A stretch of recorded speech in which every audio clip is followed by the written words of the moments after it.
Welcome to Natural Born Talents. Today's subject, how to contact your ancestors. As Natural Born Talents continues, I'm beginning to meet more and more people who are waking up spiritually. They seem to be very close to their ancestors. They are on a path where they're finding, like what most indigos understand, that the matrix really is full of a lot of BS, and it doesn't work for them. I wanted to make this video a long time ago, but my ancestors pulled me back until we saw a few more things within the matrix shift closer to the transition. The main reason for this is that there is so much insanity going on. I could have easily misled my listeners into something they probably didn't want to get into. I have seen many spirits go south that shouldn't have and are playing God over other people's lives, all playing with the narcissistic egos of the angels. This included even some of my own ancestors. For each individual, there are differences, but the general pattern or path is very similar. So I'd like to share that with you in the hopes of my listeners who wish to contact their ancestors see what they need to do in order to improve that technique. Now, of course, there are several key things that each individual will need to do in order to see or get closer or feel or understand that their ancestors are close and are communicating with you in one form or another. The matrix is full of beings who manipulate people one way or another through the game of cults, and this is why it's tricky. There are also very bad ancestors who will misuse information like this against you. Now, of course, the first thing you have to clear is ego. If you see the matrix for what it is, you shouldn't have too much a problem with this. Everybody on this planet, I don't care who you are, has some degree of ego in them, and that's okay. It's the misuse of ego, like you see in politics, that will corrupt you. So you can't live in denial. If you live in denial, you will not see the matrix as it is, but only as something for you to use against other people. And that's what ego is all about. And again, I'll say this over and over again. What is ego?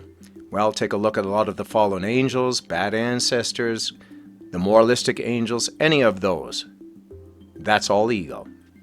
And ego is the opposite of love. So anything in your life that isn't about love, it's about ego, or at least connected to it. So having said that, what about prayer, meditation, or these other techniques that have been used for thousands of years? Nothing's wrong with those techniques. That's not the problem. You'll get information. The problem is, what information are you getting and who is it coming from? In other videos, I explain how ego works, what kind of personalities you can expect from ego. And generally, it's those that are holier than thou, I'm above it, I deserve a privileged life, you don't, what is okay for me is not for thee, etc., etc. Now, again, those people are damned, so they all fall into the category of the baby soul. They are not going to be contacting anything but the inferno in some point in time. But what about the rest of humanity that want to move on from this game, who want to grow spiritually in all kinds of ways? Some of the ancestors that I've contacted have been the American Indian ancestors, some of the African ancestors, the Hawaiian ancestors, the Shinto, Okinawa, and all of them have very different cultures and practices which are extremely beautiful. And it's all being torn up by politics. The anti-spiritual movement on the planet at this time is trying to destroy culture, history, etc., etc. Now, if you're connected to any of these people or of this kind of thinking, well, you're not going to get close to your ancestors. All of the ancestors that I have made some sort of contact with find this behavior extremely disgusting and vulgar. But they don't really care because they know that really doesn't have anything to do with them. The angels are very good at taking a tiny bit of the truth and manipulating it for their purpose. But again, that's part of the struggle of this world at this time. So what does that mean for the individual that wants to contact their ancestors? Now, this takes time and you have to be patient. Plus, you have to be very, very wary of your surroundings pretty much 24/7. And what I mean by that is, if let's say you get up in the morning, you turn on the radio, and there's a song that is playing that hooks some sort of emotion in you, that was a time that you felt like you were spiritually moving forward, having a good time, related to a relationship or something, that probably means that there's somebody in your psyche trying to tell you something about that moment that's more important than you may have thought it had been, or may have some other meaning. The point is that ancestors as well as good angels are giving you hints all the time. It's just if you're aware of them or not. Ancestors often don't want to talk to you directly because that will interfere with your spiritual growth within the matrix, which is very important. However, since the matrix is getting so crazy and so insane that it's impossible to even see those little hints, ancestors have become very frustrated with the angels and the devil and the other things running the matrix at this time. They know that a lot of their loved ones are being abused within the matrix. They came in with the matrix for a specific purpose, and that has been denied by some baby soul somewhere. And it's extremely frustrating. Now, when the transition does come along, whenever that happens, the angels, the dark beings, the baby souls, all of them have to leave. And as I've said in many other videos, spiritual growth is done very differently. Everybody shares their spiritual techniques with one another. It's a fascinating world. There's no more darkness. There's no more struggling. There's just spiritual growth in all kinds of random directions. Nothing linear anymore. Okay, so to recap, what you can do is, of course, try whatever technique you've been trying, meditating, martial arts, walk through nature, and see if you can pick up the hints from your ancestors. Of course, understanding your background, where your parents came from, where your grandparents came from. These kinds of things will also help, but I suspect that your ancestors will guide you to look into those things more if they feel that you're getting closer to their way of thinking, their way of living, and their way of spiritually growing. The matrix as it is now is very controlling over people's lives, and because the baby souls are being pulled into the inferno, they're using technology to try to control people even more than they have in the past. This, of course, will only create what you see in the movie The Matrix, and eventually will collapse and destroy everything. However, for the past 20 years or more and more indigo souls, Heoka empaths, people who are a little bit asleep now but are beginning to wake up, are on the rise. People who used to play with ego are now moving away from it. And these are the things you need to look for in order to contact your ancestors even more. Because if you're stuck with ego, or you're stuck within the game, like you're a sycophant to ego, or one of these political causes, for example, they're not going to talk to you because they know where you are. You have to get out of there first. Now, that doesn't mean you have to drop out of life and join some cult somewhere up in the mountains. It more likely means just look for the hints that sort of remind you of what you are, where you came from, where your origins are. Some may be lucky and they may talk to you directly, right in your consciousness, through telepathy. But most of the ancestors I know of only want you to learn through a natural flow through your psyche and not tell you what to do, because that doesn't really work, because that's how the matrix works. They want you to develop your own will, because that's probably one of the reasons you're here for.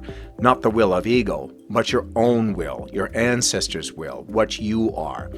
And again, I'll say this over and over, everybody on the other side of the matrix are the most loving, most beautiful beings, no matter what culture they come from. They're just different, and it's endless on how beautiful and diverse it is. It's funny that the matrix is using that kind of diversity in order to push a political agenda that has nothing to do with the ancestors on the other side. It only has to do with the inferno. So as you meditate, as you pray, as you take a walk through nature, as you turn on the radio to listen to music, see if you can pick up what your ancestors are trying to tell you. And of course, you could always talk to them within your consciousness. Just when you're thinking, ask if they're there. Maybe they'll give you some hint that they are. The need for meditation and prayer would become less and less the closer you get to them. But again, It's going to depend on the individual. Having said that, I see a lot of the ancestors reminding their loved ones of the old ways that were closer to nature, that were closer to the natural flow of the human psyche. And these are the things you're going to want to look out for. So I hope this video helps. If you have any specific questions on a technique or some other hint you might be getting, please leave it in the comments section below, and I'd be happy to answer the best I can. It is a pleasure and a joy to talk to a couple of people who are now getting much closer to their ancestors, and they're beginning to see the same thing that I see. And it's really nice to know that there are more and more people out there who are moving away from the crap of the Matrix and closer to things that are much more important than anything that the deep state or the corrupt politicians are pushing. I suspect those individuals who I had talked to about this are going to someday be very helpful for those who need help in moving closer to their ancestors and their old ways. In other words, they will become healers themselves because they will have first-hand experience within the Matrix, as well as have a deep understanding of their ways of their ancestors.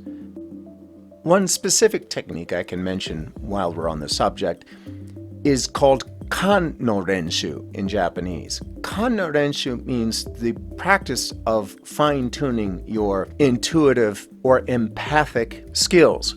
This is used in martial arts a lot in order to intuitively guess what your opponent is going to do and react accordingly. However, this also can be used to feel out your ancestors, ghosts, or other paranormal entities within the area. To this day, I still use this technique. However, my ancestors do contact me directly from time to time. The way to practice this, if you're not doing martial arts, yoga, or any of these other spiritual practices, is to simply slow down your breathing, relax, and try to feel out your surroundings. As you breathe slowly, you may want to close your eyes to put yourself in a meditative state, but you can do this while being active with your eyes open. Admittedly, this takes a lot of practice, years of practice, but the more you do practice, the more you can pick up not only on your ancestors, but other things like a baby's souls. Their energies are always full of negative fields, and therefore I can't even be around them for any length of time. This is usually simply because there's some demonic being that they're playing with in order to control others. Loving beings, on the other hand, are a joy to be around, as their energy fields are always glowing. And this includes the rainbow children and all of the other people who are not here to struggle against the good versus evil game. Well, that's all I have for this video. I hope you enjoyed it. If you have any questions, again, especially on specific techniques, please leave it in the comments section below. And thanks again for watching.